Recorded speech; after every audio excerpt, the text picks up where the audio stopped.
Experiences of life अर्थात जीवन के अनुभव के इस एपिसोड में मेरे साथ एक ऐसे व्यक्तित्व बैठे हैं जो वेद के विद्वान हैं, उपनिषद, गीता, षड दर्शन के ज्ञाता हैं तथा संपूर्ण वैदिक सिद्धांत को जिन्होंने आत्मसात किया है।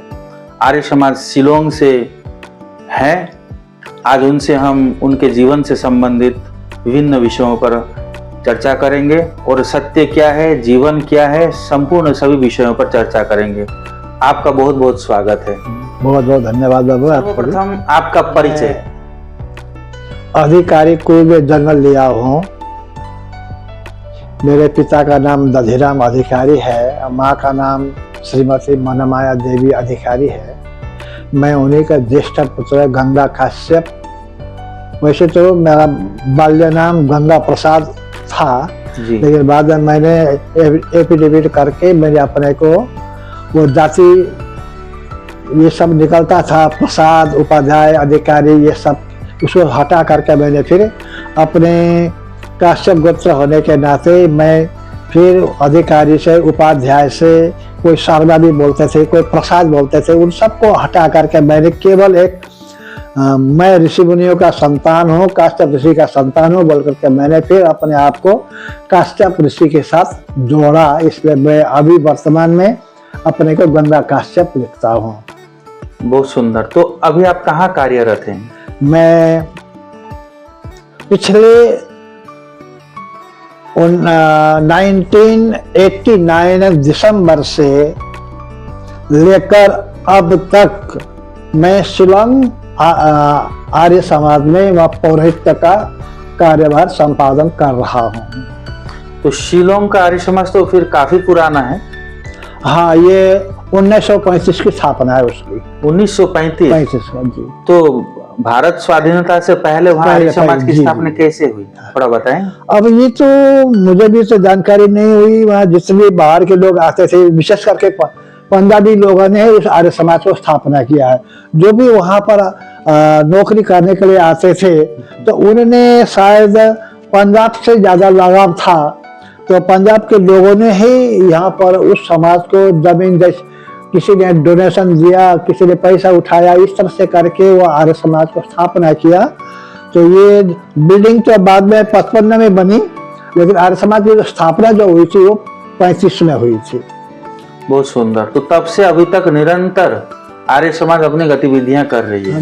उसके 2 स्कूल हैं, एक आर्य विद्यालय झालूपाड़ा जो बाईपास में है, और एक आर्य कन्या विद्यालय लाई मुखड़ा बाजार के अंदर में है। 2 स्कूल हैं। तो ये गुरु जी बताइए, आर्य समाज कैसी संस्था, ये क्या है, इसके बारे में थोड़ा परिचय दीजिए। आर्य समाज कहते हैं जब हम घर में कोई भी कार्य अनुष्ठान करते हैं तो आर्यावर्त का जैसे हमारे आचार्य जी, हमारे पुरोहित, कर्मकांडी जो भी हैं वो उतार करते हैं, आर्यावर्त का जैसे आर्यों के द्वारा छेका हुआ, यानी आर्य माने हमारे ऋषि मुनियों के द्वारा, ज्ञानियों के द्वारा छेका हुआ जो देश होने के नाते इस देश को आर्यावर्त कहते हैं। तो उस आर्यावर्त में रहने वाले आर्यवर्त जिसे हम जानते हैं तो भारतवर्ष का ही प्राचीनतम नाम है।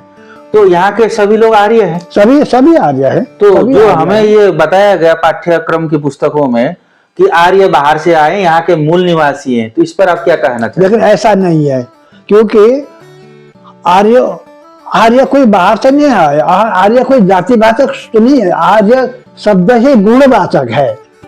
हाँ, इसमें कोई भी हो सकते हैं। जैसे स्वामी दयानंद गुरु जी के सभा में जो क्रिश्चियन भी हुआ करते थे, मुसलमान भी हुआ करते थे, पारसी, यहूदी सब हुआ करते थे। तो वहाँ कोई जाति भेद नहीं होता था। वहाँ उस ज्ञान के आधार पर लिया जाता था जो श्रेष्ठ है, जो वैदिक, जो ईश्वरीय, जो सृष्टि क्रम को जो मानता हो उसको आर्य कहते हैं वास्तव में। यानी कि जो श्रेष्ठ आपने बताया, जो भी व्यक्ति श्रेष्ठ वो आर्य है। हाँ। तो जो भारतवर्ष के बाहर के लोग वो भी आर्य कहलाएंगे? वो भी आर्य कहलाएंगे, ऐसा बात कोई बात नहीं है। जो श्रेष्ठ हैं, जो ईश्वरीय सृष्टि क्रम को मानते हो, ईश्वरीय सिद्धांत को स्वीकार करते हो और उसी तरह अपने जीवन को चलाते हो, उसको आर्य कहते हैं। आर्य कोई पाठ, पूजा, कोई चिन्ह का नाम आर्य नहीं है। तो ये आर्य अपितु गुण का नाम है, यानी श्रेष्ठ गुण का नाम ही आर्य है जी।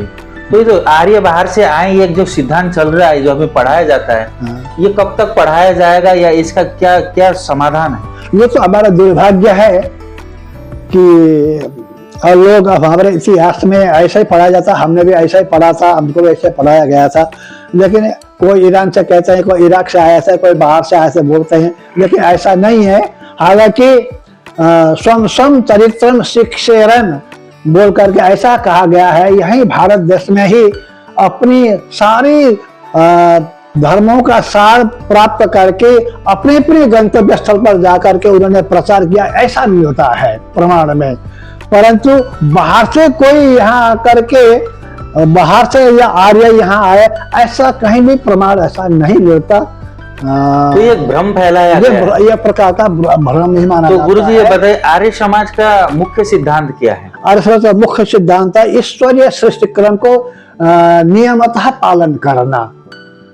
ईश्वर क्या है, प्रकृति क्या है, जीव क्या है, यानी ईश्वर किस तत्व को मानता है, यानी चरित्रवाद। आर्य समाज यानी चरित्रवाद सिद्धांतों को स्वीकार करता है। क्या है ईश्वर, जीव और प्रकृति, इन तीनों से ये सारा ब्रह्मांड का संचालन हो रहा है और होता रहेगा। इसको यही सृष्टि क्रम है। लेकिन हमने तो जो सुना है, जो व्यापक रूप में समाज में प्रचलित है, द्वैतवाद या अद्वैतवाद, तो आप तो त्रैतवाद बोल रहे हैं, ये क्या नया है या ये पहले से है या हमने नहीं जाना? सही, इसमें एक मंत्र है, द्वा सुपर्णा सयुजा सखाया समान वृक्षम परिशस्व जाते त्वयो अन्य पिप्पलम स्वादेति नाशनं गच्छन, ऐसा एक मंत्र है ऋग्वेद के अंदर में। इसी मंत्र में कहा है द्वा सुपर्णा सयुजा सखाया, दो पक्षी एक पेड़ के अंदर में अपने अंतरंग मित्र बन करके बैठे हुए हैं। अर्थात एक ईश्वर दृष्टा है और एक प्राणी, एक पक्षी, द्वा सुपर्ण, सुंदर पंख वाले, द्वा सुपर्ण, सुपर्ण बोलकर पंख वाले, यानी दो पंख वाले पक्षी, सुंदर पक्षी एक वृक्ष में बैठे हुए हैं। एक भोक्ता है जिसको जीव कहते हैं और एक भोक्ता नहीं, दृष्टा है जिसको ईश्वर कहते हैं। और किस में बैठा है वो दोनों, किस में बैठे हैं? एक वृक्ष में बैठे हैं, यानी ब्रह्मांड रूपी वृक्ष में दोनों बैठे हैं। अच्छा। यानी ईश्वर नियमन करता है और जो जीव है वो भोगता है और वो जन्म मरण के उस चंगुल में फंसता रहता है अपने कर्मों के मुताबिक। तो ईश्वर अलग सत्ता है, जीव अलग सत्ता है और प्रकृति, इंसान जो बनाता है उसको कृत्य कहा जाता है। लेकिन ये जो प्रकृति है, विषय प्रकार की कृति, जिसे कभी बदला नहीं जा सके, जो सनातन कहते हैं। जैसे सूर्य सनातन है, सृष्टि से लेकर आज तक वैसा का वैसा ही है, कभी किसी ने बदला नहीं। चंद्रमा, जितने ग्रह, नक्षत्र, तारे जितने भी हैं, ये सब सनातन है। पानी सनातन है, आग सनातन है, वायु सनातन है, आकाश सनातन है। इसी तरह वेद का जो ज्ञान है वो भी सनातन है। इसलिए जो वेद को जो मानने वाले हैं उसको वैदिक कहा जाता है और वो वैदिक वही है जो आर्य हो, वही वैदिक कहलाता है। बहुत सुंदर। तो यानी कि आर्य समाज त्रैतवाद को स्वीकार मानता है और यही वेदानुकूल भी है। लोग कहते हैं एक ईश्वरवाद, एक ही ईश्वर है। ठीक है, ईश्वर तो है, लेकिन क्या जीव असत्य है क्या? ये ब्रह्मांड असत्य है क्या? ऐसा तो नहीं है ना। बिना ब्रह्मांड का तो यह कुछ बन नहीं सकता। हर प्राणियों के अंदर में ब्रह्मांड का एक एक तत्व तो है ना, जो संसार से विदा होकर के चला जाता है। तो उसके जो तत्व है, रस तत्व है, घ्राण तत्व है, स्पर्श तत्व है, तो ये सारे अपने अपने जगह पर जाकर के समाहित हो जाते हैं। परंतु इन तत्वों के बिना तो सारा वेद किताब एक कागज की गठरी नहीं है। क्या है वेद में? यह ईश्वरीय ज्ञान है, जिस ज्ञान को अग्नि, वायु, आदित्य, अगिरता ऋषियों ने अपने जिस उस समय वर सात्विक पवित्र शुद्ध बन के थे, उनके हृदय के अंदर में जो आविर्भाव हुआ है उसको वेद कहते हैं। कि जो सत्यार्थ प्रकाश एक ग्रंथ है जो स्वामी जी ने लिखा है, उसको पढ़ करके कई लोगों के जीवन में परिवर्तन आया। ऐसा क्या सत्य का खजाना है उस सत्यार्थ प्रकाश में कि जिसको पढ़ के हजारों लाखों लोगों के हृदय अर्थों का प्रकाश है। हमारे बीच में यानी स्वामी दयानंद ने आर्य समाज स्थापना करने से पूर्व तक यहाँ धर्म के नाम पर अधर्म चल रहा था, सत्य के नाम पर असत्य चल रहा था। और हम सब अनपढ़ जो आज इतनी शिक्षा में लोग अग्रगति प्राप्त कर रहे हैं, उस समय तक वो सब सुविधा नहीं थी। तो स्वामी जी आने से पूर्व, स्वामी जी ने प्रचार करने से पूर्व, सत्यार्थ प्रकाश लिखने से पूर्व ऐसा कोई सत्य शास्त्र नहीं था जो हमको सही रास्ता दिखा सके। सत्यार्थ प्रकाश में स्वामी जी ने पूरे शास्त्रों को आलोड़न करने के बाद ही अंतिम निष्कर्ष के रूप में सत्यार्थ प्रकाश को लिख करके उन्होंने जनमानस को उन्होंने समझाने का प्रयत्न किया। और उसमें स्वामी जी ने जो भी कहा है और उसको कोई भी नकार नहीं कर सकता और कोई टाल भी नहीं सकता। जो यथार्थ है वही ही सत्यार्थ प्रकाश में है। लेकिन सत्यार्थ प्रकाश के जो उत्तरार्ध है बात के समूल्ला से, हाँ, उसमें सभी धर्मों का उन्होंने विश्लेषण किया है। ये उन्होंने क्यों किया? क्यों इसलिए किया कि यहाँ पर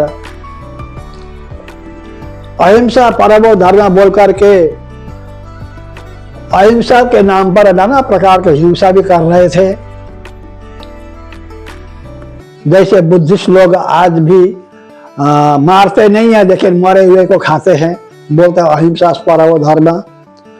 अब हमारे जैन साधु जो हैं वो भी अहिंसा परमो धर्म बोल करके मुख में पट्टी बांध करके घूमते हैं। पर अहिंसा यानी तन से, मन से, विचार से, वाणी से किसी को कष्ट न पहुंचाना, किसी के मन में दुख न देना वास्तव में अहिंसा है। लेकिन प्राणी कुछ भी हो, इंसान ही नहीं अपितु सूक्ष्म जीव से लेकर के महान हस्ती तक किसी को भी यूं ही कष्ट न देना अहिंसा है। तो उस समय तो अब वेद के आधार पर, अब वेद में गोमेध यज्ञ, अश्वमेध यज्ञ बोल करके गौ काट करके, घोड़ा काट करके इस प्रकार के यज्ञ क्या करते थे। वेदों में अपभ्रंश अर्थ उन्होंने किया था। इसलिए नाना प्रकार के अज्ञान वश नाना प्रकार के धर्म को उन्होंने विस्तार किया था। हालांकि धर्म ऐसा नहीं है, धर्म कहते हैं धारण करने को, लेकिन धारण न करते हुए इन्होंने दूसरों को ही कष्ट पहुंचा करके अपनी क्या कहा जाए उसको, अपने मंतव्य पहुंचाने के लिए प्रयत्न किया। वो वास्तव में सही नहीं था। इसलिए स्वामी जी ने सब जितने भी मतांतर हैं, चाहे क्रिश्चियन हो, मुस्लिम हो, पारसी हो, यानी अपनी हिंदू धर्म के अंदर में भी हो, वो सारे उन्होंने खंडन करते हुए केवल वैदिक विचारधारा के उन्होंने प्रश्रय दे करके वही सबको ले जाने का प्रयत्न किया सत्यार्थ प्रकाश के अंदर में। बहुत सुंदर। अच्छा, अभी आपने धर्म कहा, धर्म क्या है? जिसको स्वीकार करने से अपने जीवन में परिवर्तन आ जाए, मानवता आ जाए, वो धर्म है। अभी तो धर्म पालन करने का नाम नहीं है। आज धर्म को मैं मानता हूँ बोलते हैं, धर्म को पालन करता हूँ बोलते हैं, लेकिन धर्म अपने जीवन में आत्मसात कर करके उसके आधार पर चलने का नाम धर्म है। धारण करना यानी अपने जीवन में उसको साक्षात उतारना ही धर्म है। वैसे धर्म का कोई लक्षण गुण विशेष ऐसा है? जैसे कहते हैं मनुस्मृति में कहा जाता है धृति, क्षमा, दम, अस्थेय, शौच करना, किसी भी स्थिति में अपने आप को खोना नहीं। धृति, क्षमा, गलती अगर कोई करे तो भी उसमें क्षमा करके उसको अपने आत्मसात करना। दम, अपने मन को रोके रखना, मन के पीछे मत नहीं भागना। इंद्रियों को निग्रह करना, इंद्रियों को छोड़ना नहीं। इस तरह से ये सब जीव जितने भी हैं, ये 10 लक्षण जो है वो अपने जीवन के अंदर में ही समावेश करके उसके आधार पर अपने जीवन को चलाने का नाम धर्म है। यानी कि धर्म का अर्थ हुआ अच्छे गुणों को अपने में धारण करना, उसको आचरण में लाना। जो हम अभी समझते धर्म मतलब हिंदू मुस्लिम, अगर मुझे जब दर्द होता है तो उसको भी दर्द होगा, तो ये समझना धर्म है। लेकिन जो अभी जो हम जानते हैं कि धर्म का स्वरूप कुछ और है, एक वर्ग विशेष का, जैसे हिंदू धर्म, मुस्लिम धर्म, क्रिश्चियन धर्म, सिख धर्म, जैन धर्म, बौद्ध धर्म, ये क्या है फिर? हमारे शास्त्रों में कहीं भी हिंदू शब्द नहीं है। मैं तो ये कहता हूँ हिंदू शब्द ये 8वीं शताब्दी के बाद ही ये चल पड़ा है, जहाँ ये मुस्लिम मुगल लोग बाहर से आए और उन्होंने यहाँ आकर के जो शायद उच्चारण नहीं कर पाते थे होंगे, स्व को हा कहने लग गए। जैसे हम आसाम तमिलनाडु के अंदर में यही बाहर की बात क्या कहें, यहीं पर स्व को हा कहते हैं तो बाहर की बात तो अलग है। तो अगर वो आकर के यहाँ स्व को सिंधु को हिंदू कहते हैं तो वो उनकी कमी है, उनकी अज्ञानता है, या उनका उत्तर सही न हो।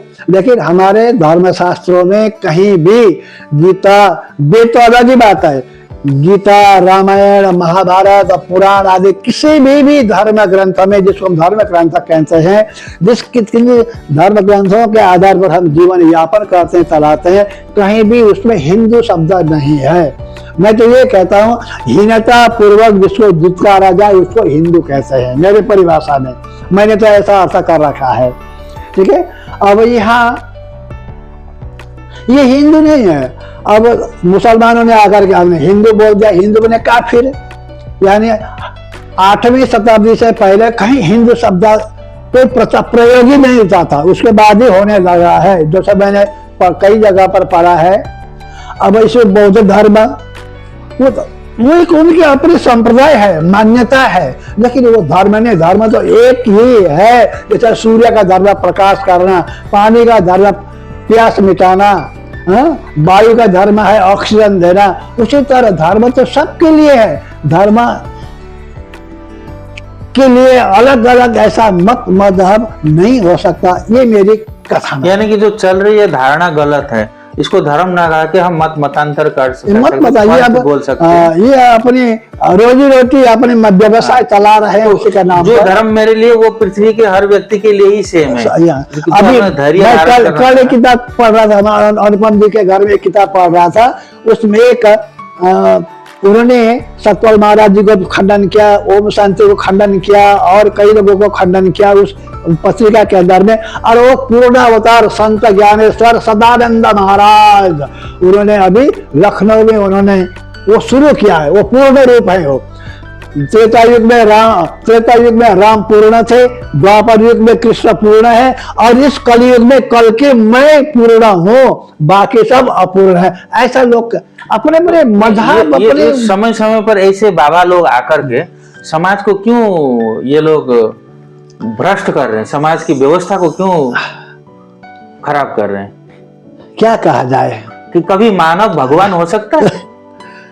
नहीं, भगवान तो कर्मों के द्वारा, भगवान तो उपाधि शब्द है। जो अच्छा कर्म करे उसको ये तो भक्त है, बहुत अच्छा आदमी है, स्वच्छ आदमी। कोई अपने आप को भगवान नहीं कहता। हमारे ऋषि मुनि ने कभी अपने को भगवान नहीं माना, हमारे देवताओं ने अपने को कभी भगवान नहीं माना। लेकिन आज की जो अल्पज्ञ जो मनुष्य है, अपने आप को थोड़ा सा कुछ प्राप्त करके अपने को भगवान, कोई राजा से कहलाता है, कोई ब्रह्मर्षि कहलाता है। ये हमारे को धोखा देने की बात है। मैंने स्वयं को भगवान घोषित कर दिया।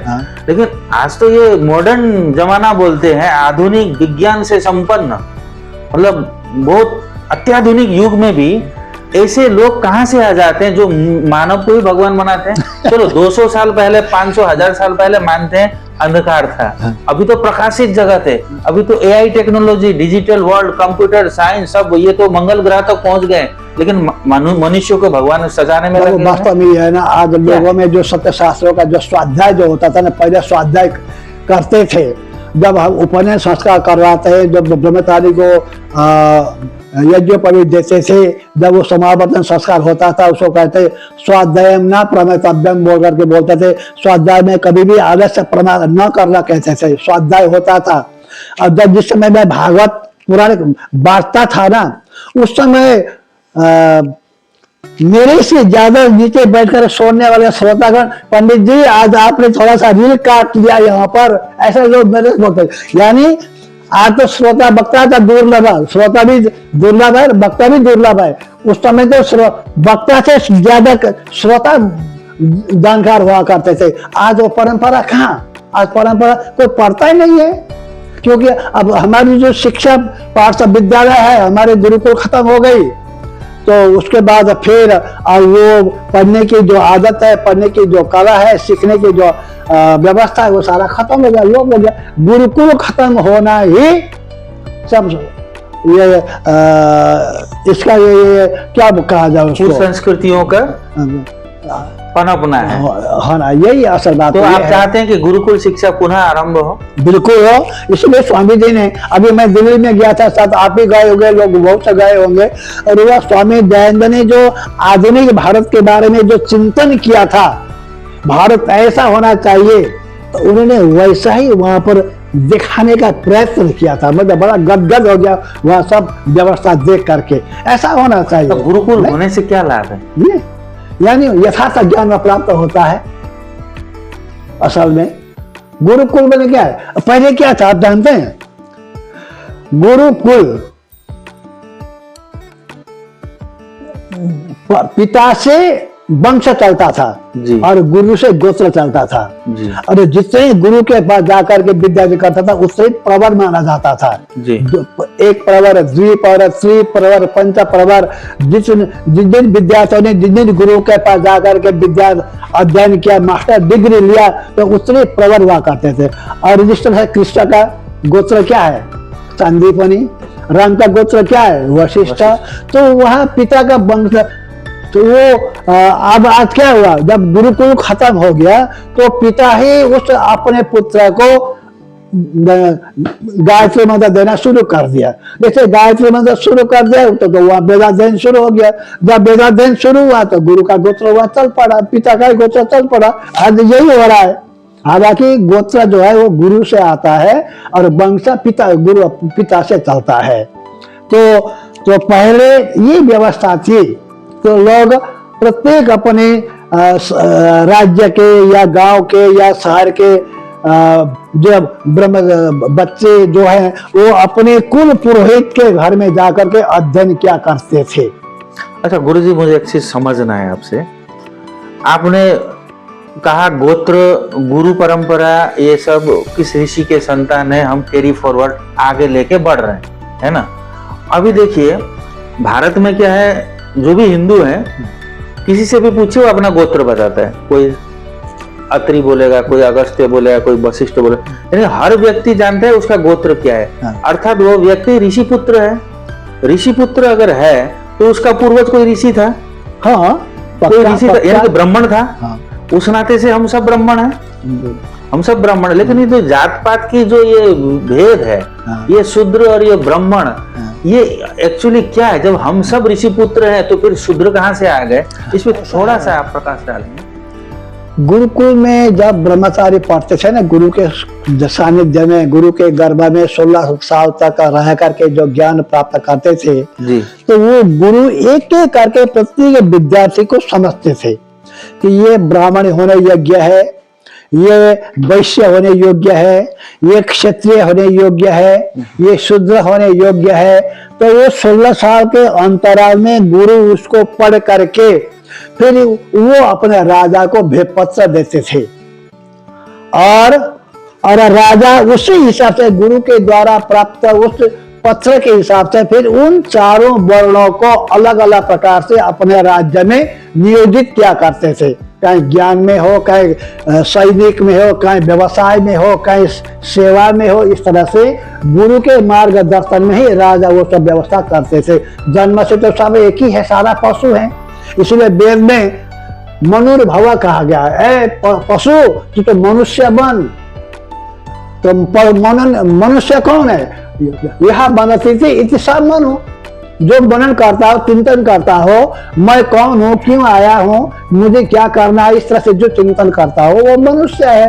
तो गुरु इस तरह से सारे अपने यजमान के पुत्र पुत्रियों को अपने गर्भ में 16 साल तक लेकर के सठिक पहचान करके फिर राजा को व्यवस्था के लिए भेजते थे। अब आज तो वो व्यवस्था है, यानी कि गुरु चयन करता था, कौन ब्राह्मण होगा, कौन वैश्य होगा, कौन क्षत्रिय कोई जन्म से नहीं होता। अब एक घर के अंदर में, एक ही घर के अंदर में एक ही माँ बाप के संतान, एक वैश्य होता था, एक ब्राह्मण होता था, एक शूद्र होता था। अगर ये शास्त्र संगत है तो ये शास्त्र संगत है हाँ, शास्त्र तो संगत है। गुरुकुलीय पद्धति शास्त्र जन्मना दायते शूद्र कर्मणा द्विजते कहते हैं ना। हाँ, यास्क जन्म मुनि ने से कहा था। जन्म से सारा शूद्र है। ठीक है, तो ये अभी क्यों नहीं, ये चीज अभी क्यों नहीं मान रहे हम? हाँ, हम ये तो उसी के बिल्कुल आगे बिल्कुल। बढ़ाया है ना हमने समाज, उसी को कैरी फॉरवर्ड कर रहे हैं। अब आज भी तो ये लागू होना आज चाहिए। कहाँ, आज तो सारा जन्म से ही हो रहा है। जन्म से ब्राह्मण क्यों हो रहा है? अच्छा, ये बताइए, डॉक्टर का लड़का बिना पढ़े डॉक्टर होगा क्या? बिल्कुल नहीं होगा। इंजीनियर का लड़का भी पढ़े इंजीनियर होगा बिल्कुल क्या? नहीं। फिर तो आज ब्राह्मण का लड़का बिना क्यों पढ़े हो रहा है? इसका जो समाधान पैर क्या है? होते ही ब्राह्मण कैसे हो गया वो? इसका समाधान, एक शराब पी रहा है लेकिन स्वयं को ब्राह्मण अरे बता रहा है। पूछिए मत, हमारे शिवम के अंदर में ना आज तो सारे ठाक्यो हो ऐसा बोलते हैं, अच्छा, समझे ना? उसका हाँ? उसका अर्थ क्या है? उसका अर्थ ये है, दिन भर कर्म कांड किया इस बार के घर में, तो रात शाम को तो थक गया, तो जाकर के फिर 2 घूंट लगाएगा ना, क्योंकि थक गया था लेकिन ना। वो ब्राह्मण है, वो ब्राह्मण है, क्या बोलते हैं आप? तो ये शास्त्र विरुद्ध ब्राह्मण है, शास्त्र गीता विरुद्ध- के विरुद्ध, लेकिन गीता क्या के करें? अगेंस्ट में। दुर्भाग्य तो ये है ना, अब हमारे एजा में भी तो वैसा ही है, उनको कोई मतलब ही नहीं है धर्म से। और जो भी हम समाज के अंदर में बाबू करते हैं वो साला के खाना पूर्ति का, श्रद्धा से नहीं करते, भरोसा से नहीं करते। वो क्या कहेंगे अगर लड़का का शादी न कर दो, लड़की का शादी न कर दो, पिताजी का क्रियाकर्म न कर दो, लोग क्या कहेंगे? लोग के चल तो- अभी समझ करके नहीं कर रहा है। गुरु जी, ये आप तो आर्य समाज के विद्वान हैं। आर्य समाज कर्मणा मानता है या जन्मना मानता है वर्ण व्यवस्था को? वास्तव में आर्य समाज कर्मणा को मानता है, जन्मना को नहीं मानता। तो समाज को, सभी समाज को, हिंदू समाज को यही मानना चाहिए, बिल्कुल मानना चाहिए। क्योंकि नहीं तो शास्त्र के विरुद्ध अगर होगा। अगर हम गीता को मानते हैं तो गीता में भी वही क्या कहा कहा गया है? हाँ? गीता में और क्या वो कहा तो है? मुझे अभी चतुर्वर्ण्य नहीं आ रहा है, मैं भूल गया हूँ, लेकिन वहाँ पर यही कहा गया है, ये मैंने उनके कर्मों के आधार गुण कर्म विभाग सह वो हाँ। करके मैंने कहा है। यानी कि अगर हम गुण कर्म के अनुसार अपने आप को, अपने समाज को विभाजन नहीं कर रहे हैं, हम श्री कृष्ण के विरुद्ध काम कर रहे हैं। विरुद्ध करके इधर घर में श्री कोई कृष्ण दोहराई की नहीं। पूजा कर रहे हैं, लेकिन गीता को नहीं मान रहे हैं। नहीं मान रहे, नहीं मान रहे, हम शास्त्रों को नहीं मान रहे, बिल्कुल। पक्का बात। तो ये पक्की बात हिंदू है। का पतन होने का ये भी एक कारण है कि उसने बिल्कुल, अपना बिल्कुल। शास्त्र का पढ़ा ही नहीं है। हम हिंदू कहते हैं, हिंदू ही पतन शब्द है, जी, हम हिंदू उत्तम सनातन। शब्द नहीं है। तो क्या शब्द है? आर्य कहना चाहिए, आर्य हम कहना भारतीय कहना चाहिए। हम भारत के हैं, हम हिंदुस्तान के नहीं है। तो हम भारतीय इसलिए पतित हो रहे हैं क्योंकि हमने अपने शास्त्रों को, अपने ऋषि मुनियों के खजाने को कभी पढ़ा नहीं। पढ़ाई नहीं है, बस हम पढ़ने का प्रयास ही करते, सोचते ही नहीं है उस पर। बहुत बहुत ये अच्छा लगा। दुख की बात है ना, जी जी, दुख की बात है। गुरु जी बहुत अच्छा लेकिन लगा। स्वामी दयानंद ने हमारे ऊपर बहुत बड़ी कृपा की है। अगर वो न होते तो पता नहीं हम आगे आज तक इस स्थिति में है, आगे हमारे संतान क्या होते, ये तो भगवान ही भरोसा। लेकिन स्वामी जी का अगर जितना गुणगान किया जाए उतना बहुत कम है। अच्छा, स्वामी जी ने तो कई सारे किताब लिखे हैं। अगर आप हमारे दर्शकों को एक किताब स्वामी जी का जो पढ़ने के लिए आप उपदेश करें, कौन सा हाँ। किताब पढ़ें? तो मैं सत्यार्थ प्रकाश कहूंगा। सत्यार्थ प्रकाश, सत्यार्थ प्रकाश उसमें सब खजाना है। सब खजाना है। अगर दूसरा पढ़ना चाहे तो ऋग्वेद आदि भाष्य भूमिका। ठीक है, बहुत बहुत बहुत सुंदर। गुरु जी, अभी तो हमने आपसे आर्य समाज, वेद, वैदिक सिद्धांत, वर्णवाद इत्यादि विभिन्न विषयों पर चर्चा करी, बहुत ही ज्ञानवर्धक रहा। अब थोड़ा सा हटके मैं आपके जीवन की तरफ जाता हूँ। मैं अभी 76 में चल रहा हूँ। पिछले ये रक्षाबंधन के दिन से मैं 76 में पदार्पण तो कर रहा हूँ। 76 यानी कि 76 ईयर। 76 है। तो बाप तो बहुत स्वस्थ लग रहे हैं, लगता नहीं कि आप 76 ईयर्स के हैं। फिर भी आपने इस लंबी यात्रा में आपके जीवन के कुछ अनुभव हमें साझा कीजिए कि जीवन सही मायने में क्या है और हम सामान्य कैसे घर ले के रहे हैं। आदमी, बहुत कष्ट झेला हुआ। छोटे से ही अल्प वयस्क में पिताजी चल पड़े, सारा बोझ माँ के कंधे में आ गया। तो भी माँ ने जैसे तैसे मेरा बेटा पंडित बने। हमारे यही होता है नेपालियों में कि अब क्या हो तो मेरा बेटा पंडित हो, पंडित बने। आशीर्वाद में भी यही शब्द मिलता था। तो माँ ने ये सब प्रयत्न किया और हम आगे बढ़ते गए, पीछे मोड़े नहीं। फिर माँ ने भागवत पढ़ने के लिए वृंदावन भेजा। हम वहाँ पंडित बनकर के आए, हमने भागवत खूब बांटा, लेकिन मन में संतुष्टि कभी नहीं हुई। मैं दुखी था, क्या किया, उपाय भी नहीं था। हालांकि लोग, मैं जब वृंदावन से मैं पढ़ करके आ गया तो मुझे अरे हमारे गुरुजी बोलते थे, खूब ऊपर चढ़ाते थे, लेकिन घर में दरिद्र नारायण का वास था घर के अंदर में। खैर वो तो अपनी अंदर की कहानी है, लेकिन हमें संतुष्टि नहीं हुई। फिर हम ऐसे ही हमारे आश्रय जी मिले, कमलाकांत आश्रय जी, और एक हमारे शिव प्रसाद शर्मा मिले जो काली खोला के थे जी। आसाम के ही। तो इन दोनों की प्रेरणा से वैसे मैं भटक रहा था, भागवत कथा बांट ही रहा था इधर उधर, तो मैं मन में संतुष्टि नहीं हुआ करती थी। तो इन दोनों के प्रेरणा से फिर उन्होंने शायद नियति ने करवट ले ली होगी, शायद मेरे भी ऐसा कोई पूर्व जन्म का संस्कार था होगा। फिर मुझे हरियाणा जाने का मौका मिला, वहाँ 3 साल मैंने अध्ययन किया। तो अध्ययन करने के बाद फिर ये सब मुझे जानकारी हुई। जब मैं यहाँ बहुत बड़ा विद्वान था, मैं वृंदावन में पढ़ करके आया था। मैं विक्रम संवत 2031 में गया था, 31, 32, 33 के लास्ट में मैं आया था।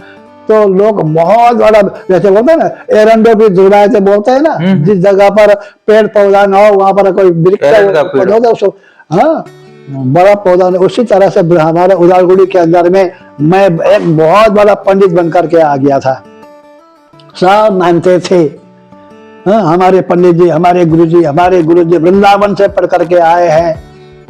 लेकिन मुझे अंतर से कभी मैं प्रसन्न खुश नहीं था, क्योंकि सच कहा जाए ना, मैं वृंदावन में गया, मैं पहले कर्मकांड करता था यहाँ पर गांव घर में। तो यहाँ क्या है, अगर विष्णु की पूजा करना हो तो वह सारे जितने भी मुख में आते हैं सारे बोल देते हैं। विष्णु के लिए अलग स्तोत्र, देवी के लिए अलग स्तोत्र, रुद्र के लिए अलग स्तोत्र, शिव जी के लिए अलग स्तोत्र, ऐसा जो है। लेकिन सुनाना है ना, सब वहां बोल देते थे। एक बार क्या हुआ, वृंदावन में ही हमारे गुरुजी एक जगह कथा कर रहे थे, तो विद्यार्थियों को बुलाया, हम भी गए वहां पर। तो मैं तो यहाँ का पुरोहित तो था ही, तो वह आरती करते करते सब लोग पुष्पांजलि करने लग गए। पुष्पांजलि करते करते फिर मेरा क्या हुआ, कर्पूर गौरम करुणावतारम संसार सारम भुजगेंद्रहारम सदा वसंतम हृदयारविंदे भवम भवानी सहित नमामि, मेरे मुख से अचानक निकल गया।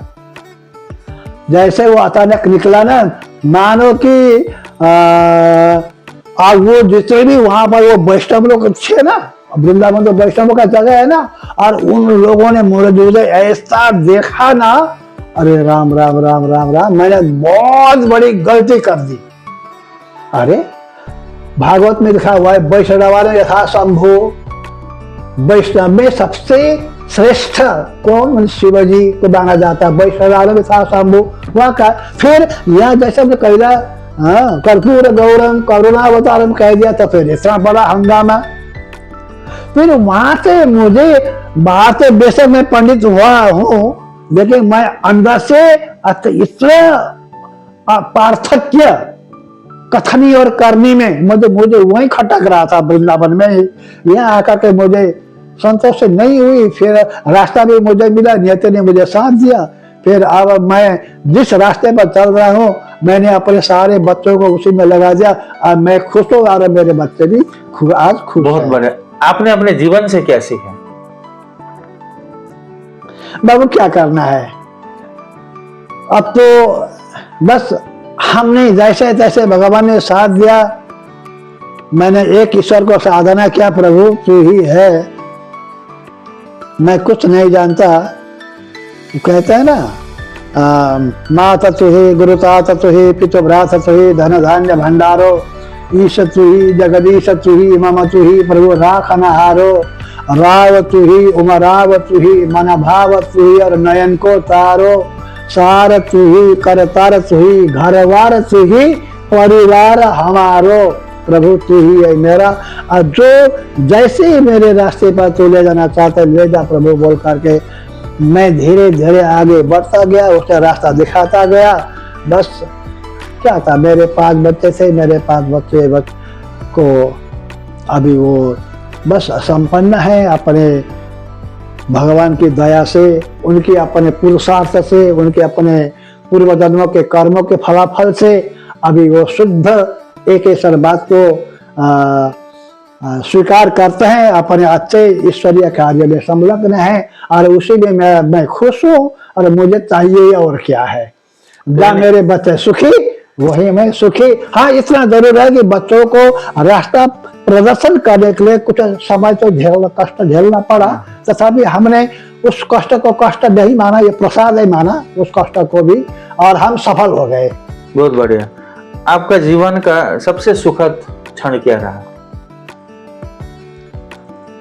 ऐसा मेरा जीवन का सुखद क्या है, मैंने कभी सुख और दुख में कोई अंतर कुछ किया ही नहीं है, कुछ समझा ही नहीं है। पर वो ये सब प्रसाद है, ये तेरा प्रसाद है, ऐसा मैं मान करके आगे बढ़ा हूँ। अब आज भी बस उसी का कृपा है, आज सब लोग विश्वास करते हैं, समाज में अभी भी काम करने का क्षमता रखता हूँ, काम कर रहा हूँ। बहुत बढ़िया। अब बस चल रहा है और अपने बच्चे को देखता हूँ तो बच्चे भी अपने कर्म में हमेशा नियोजित होकर के निरंतर आगे बढ़ रहे हैं, और इससे खुशी, बच्चों के खुशी में खुशी और बच्चों के दुखी में दुखी। माता पिता तो यही होते हैं ना। तो मैं जैसा धनी तो शायद और कोई नहीं होगा, मुझे ऐसा लगता है। यानी आप अपने आप में एक सफल व्यक्तित्व। मैं ऐसा मैं सफल मानता हूँ।